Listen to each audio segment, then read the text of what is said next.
Chapter 4. Zoran stretched, waiting for the pain to slice through his body.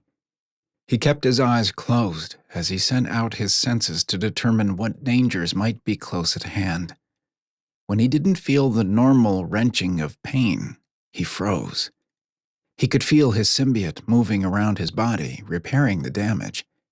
Had he found shelter? He frowned. He couldn't remember. Had his brothers found him? He did not detect their presence. He did a quick internal review. His ribs were healed, though still tender, and the numerous cuts and bruises were also healed. He felt clean, but he did not remember bathing. He also realized he was completely nude beneath a soft, thick covering. He didn't recognize any of the scents around him as being from his home. He let his senses expand to cover the room. He was alone in the room, but not in the structure. There were two other species in it with him. While he did not recognize the scents, they were vaguely familiar. He heard a soft, pleasant sound, a type of soft singing coming from the other room before he heard the sound of footsteps as they approached him. Abby sang softly under her breath as she prepared a vegetable broth for her guest. She had been forcing the broth down his throat for the past 2 days, fearful of him becoming dehydrated or malnourished. The electricity had come back on late last night. She was thankful since she needed to finish the piece she was working on, and it was just safer not using candles. Pouring the broth into a deep bowl, she set it on the tray. She hoped her guest woke up soon. If he didn't wake up by tomorrow, she was going to have to call for the doctor to come look in on him. She went up to the meadow twice a day as well, to pet and talk to the gold ship. She didn't know why, but she had a feeling it was worried about the man. She was rewarded with another gold bracelet, necklace, and earrings. At the rate she was going, she would be so loaded down she wouldn't be able to walk. Abby walked quietly into the bedroom. The mid-morning sun shone brightly through the large windows. "Good morning, Sleeping Beauty. I've made you some more of that delicious broth you love so much. How about opening those gorgeous eyes and giving me a peek at who's sleeping his life away? Bo would love to have someone to play catch with, and your golden ship seems to be missing you as well." Abby kept up the running monologue she had started yesterday morning, thinking that if he heard someone's voice, he might respond faster. The internet said people in a coma could hear what people said, so maybe this hunk of a man could hear her. Zoran frowned as the translator embedded in his brain took a moment to learn and translate the words the creature spoke. He breathed in deeply to catch the creature's scent and was immediately hit by the fragrance of sunlight, woods, and wildflowers. His body jerked in response, his cock filling with need as the beast inside him responded to the female. His fingers clenched under the covers as he fought the overpowering reaction to the female's voice and scent. He could tell she was not a Valdier. Her scent was wrong, but it was also right. He had never had such a powerful reaction to any of the females on his planet, or any other for that matter. He heard her set something on the table next to him before the bed sank down slightly from her weight. He bit back a groan as he felt her soft fingers slide through his hair and down along his face, caressing him. "Come on, Flyboy, don't you want to wake up? It's such a beautiful day outside. I need to go into town today, and I don't like leaving you alone when you're so defenseless." Abby enjoyed running her fingers through his long hair and along his jaw. Suddenly, strong, tan fingers wrapped around her fragile wrist, and she was jerked over his body until she was lying on her back under a huge chest. Abby let out a squeal as she was flipped over the long, hard body of the male who, moments before, had been totally still and unresponsive. She lay still, staring up into dark gold eyes. Her breath caught in her throat as she stared into the strong, fierce face of a man who could snap her neck between his fingers if he felt like it. Zoran stared down into the face of the female lying beneath him. She was stunningly beautiful. Her eyes were a dark blue with little flakes of black in them. She lay perfectly still beneath him as he studied her. Her eyes were open wide, but they did not show any fear. It was like she was waiting for him to make up his mind what needed to be done next. He held one of her slim wrists in his large hand while he pressed her other hand against his bare chest. He felt her fingers move, spreading out so they wove in the dark hairs covering his chest. He shivered as he felt her short nails scrape him lightly. His body tightened with need. He wanted her. It wasn't until he bent to kiss her wrist that he noticed the gold symbiot wrapped tightly around it. His gaze jerked down to her throat, where her pulse beat a fast tempo. A small glimmer of gold showed from her throat, as well as from her ears and her other wrist. How was it possible? She was not of their species, but his symbiot had claimed her. Jerking up into a sitting position, Zoran gripped the shirt covering the female and jerked it down, ripping the buttons off. Abby cried out, startled, and tried to pull away. Zoran pulled her roughly to his chest, pinning her to him as he moved his hand to her throat and his symbiot. He buried his nose in her throat, listening to her frantic heartbeat as his fingers gently touched his symbiot. He communicated with it, making sure the female had not harmed it. If she had, he would break her neck. The warmth that flooded him took his breath away. Not only had the female cared for him, but she had also cared for the mother symbiot, which was his ship. Zoran saw flashes of her stroking and reassuring his symbiot that it was safe and that she was going to take care of him. He saw the way she struggled to take him back to her home, how she bathed him, fed him, and held him at night, talking to him softly. He felt a wave of desire so intense he wanted to take her right then and there, claiming her as his, because whether she realized it or not, she was his. His symbiot recognized his true mate right away, and his body recognized her as soon as he awoke. Abby waited fearfully to see what the man was going to do. She knew he could snap her neck in a heartbeat if he wanted to. When he tore her shirt open, she feared he would do worse. She would not let him or any other man rape her without a fight. As the minutes passed and he did nothing, she began to relax. She could feel him running his finger over the gold at her neck and figured he must have reacted to seeing it, other than a desire to take her body. She had to admit she was a little disappointed. She had been fighting lustful thoughts ever since she found him. "If you are going to kill me, then please get it over with. Otherwise, can you let me up, as your brunch is getting cold?" Abby said calmly. Zoran looked down into Abby's eyes again before he seemed to realize he still held her tightly against him. Reluctantly, he released her, helping her into a sitting position.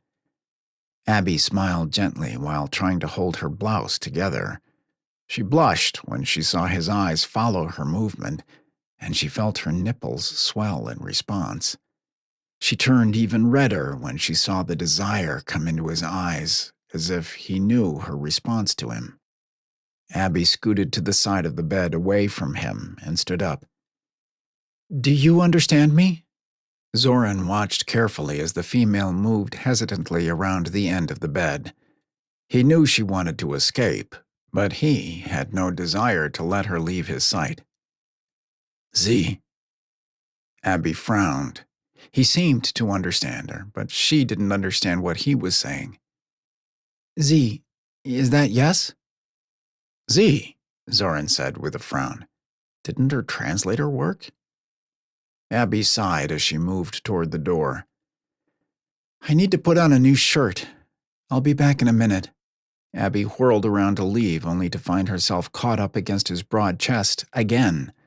A very broad, naked chest, and something suspiciously long poking her in the back. "Oh dear," Abby whispered, closing her eyes as she felt the arms tighten around her. I I promise, if you let me go, I'm just going into the next room to get another shirt. I'll be right back. Zoran bent his head to run his lips along the female's neck. He could feel her heart fluttering as she tried to hold herself still. He let one of his hands move until it pressed between her breasts over her heart. Please don't hurt me, Abby whispered hoarsely.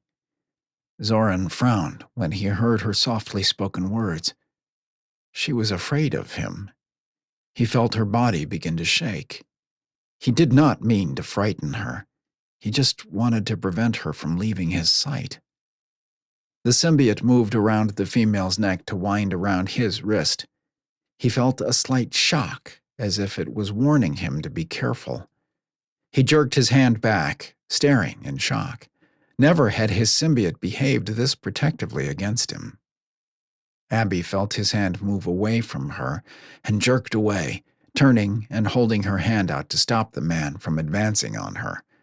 It wasn't until then that she realized he was standing completely nude in front of her. Not only was he nude, but he had a very impressive heart-on. Abby blushed a bright red, her eyes widening as she jerked her gaze up to the man's face.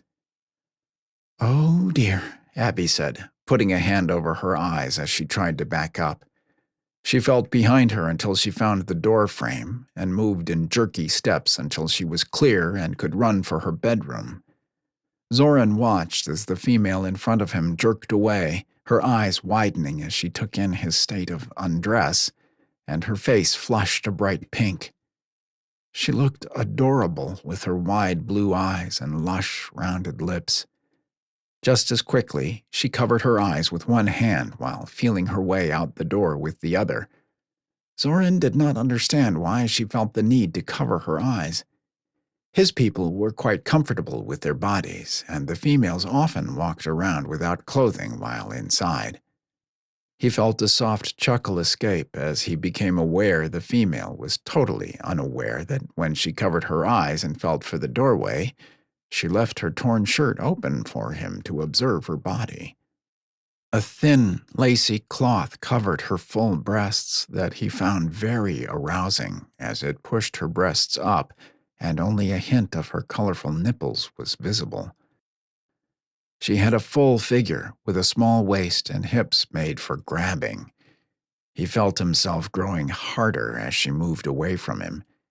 He took a step toward her, watching as she twirled around and disappeared through a door into the next room. Zoran moved into what looked like a living area of the female's house. Another creature lay on a rug, chewing on a bone of some type. It was small compared to most of the creatures he was familiar with and had golden fur all over it. It wagged its tail as it looked at him with large brown eyes. A green ball lay next to it. The home was small, but was very comfortable with simple furnishings. He waited until the door opened to the room next to him and watched as the female came out of it wearing another shirt, this one with no opening on the front. She was pulling her hair out from the back when she stopped suddenly, looking at him. Abby gulped. "You need to get some clothes on. You can't walk around nude." Zoran raised an eyebrow at the sound of command in the female's voice. She did not like him walking around naked. He looked down. He was not bad to look at. Many females would give much to be in his home and in his bed. Why did the female not like him unclothed? Was he so different from the males of her species? He felt a burst of jealousy at the thought of the female with another male. She was his. He glared at her. "Come on. I'll show you where the shower is and you can get cleaned up and dressed. I'll fix you something a little more filling than the broth." Abby moved nervously around the man standing in her living room. God, she had never seen a more handsome male. Why did he have to be from so far away? Zoran followed Abby into the bathroom. He listened as she explained how the shower worked, how the toilet worked, and where the towels were. She had laid out sweatpants that belonged to her grandfather and a t-shirt. She figured they would be a little short and big on him, but at least he would be covered. She said she had ordered him some clothes, and they should be in. She would go to town later to pick them up. She had them shipped overnight, whatever that meant. She never looked at him directly as she explained everything, and tried to keep as much distance as she could between them in the small space. When she was done, she quickly turned, closing the door after her, saying she would be in the kitchen fixing lunch. A bemused smile crossed Zoran's face. The female moved around much like the small flying creatures in the forest, which went from one flower to another, never staying still long enough to be caught. She aroused him with her sweet smell and the nervous glance in her dark blue eyes. He wondered if they would change colors when he made love to her. Turning on the shower, he closed his eyes as the warm water poured over his sore muscles. He connected with his symbiot, asking it to replay her bathing him. He could almost feel her hands gently washing his battered body. When it replayed her washing his genitals, he felt his manhood flood with desire. Gripping his cock, he began pumping it, imagining her hands wrapped around it. He let out a loud groan as he swelled before he crested, spurting his hot seed in the shower. He braced an arm against the side while he gently stroked his cock. He shuddered, feeling some relief, but he wanted the female badly. Stepping out of the shower, he stared at his image in the reflective glass. He was nearly healed of the cuts and bruises. His ribs were still sore, but he could feel they no longer rubbed where they had been broken. His face turned dark as he thought of the revenge he would seek against the men who had captured him. He would kill them all. They had not learned anything from him, but he knew if he did not make an example of them, others would try to gain knowledge about his people from others of his kind. It was his duty to protect his people. He sent out a command to his symbiote ship to let it know he was safe. He asked if it received word from his brothers yet. With a nod, he smiled. He would soon be returning home.